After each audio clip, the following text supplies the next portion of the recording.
నేను మీ శాలిని శ్రీలు ఎలా ఉన్నా ఫ్రెండ్స్, బాగున్నారా ఫ్రెండ్స్? ఈరోజు అయితే నేను సింపుల్గా ఎగ్ కర్రీ చేసేస్తున్నాను, చూసేయండి. ముందుగా మనం ఆయిల్ వేసుకోవాలి.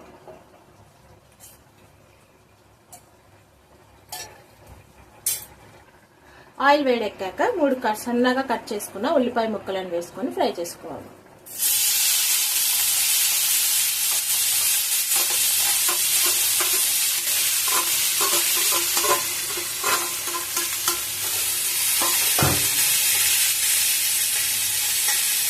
ఉల్లిపాయలు కాస్త వేగాక ఇప్పుడు ఇందులో మనం కొద్దిగా అల్లం వెల్లుల్లి పేస్ట్, కొద్దిగా కారం,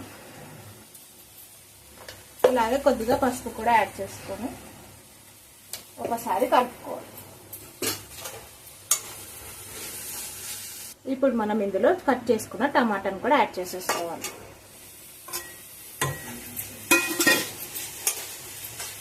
టమాటా కాసేపు మగ్గే వరకు మూత పెట్టుకొని మగ్గించుకోవాలి. ఇప్పుడు ఇందులో మనం రుచికి సరిపడిన ఉప్పు వేసేసుకుందాం. వేసేసుకొని ఒకసారి కలుపుకొని ఇప్పుడు ఇందులో ఎగ్స్ కొట్టి వేసేసుకోవాలి. నేనైతే 2 ఎగ్స్ వేస్తున్నాను, మీరు మీ ఇష్టం ఎన్నైనా ఎగ్స్ వేసుకోవచ్చు. ఒకసారి మొత్తం అంతా కలిపేసి కొద్దిగా కలిపేసి అలాగే పెట్టేద్దాం మూత పెట్టి. ఇప్పుడు మనం ఒకసారి కలిపేసుకుందాం.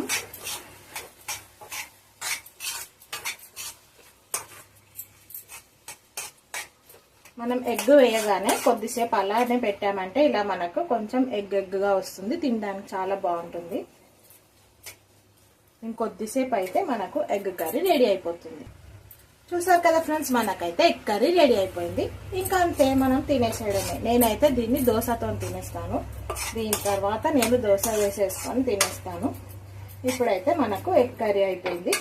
ఈ ఎగ్ కర్రీని మీరు కూడా ఒకసారి ట్రై చేసి మీకు ఎలా వచ్చిందో నాకు కమెంట్ సెక్షన్లో మెన్షన్ చేయండి.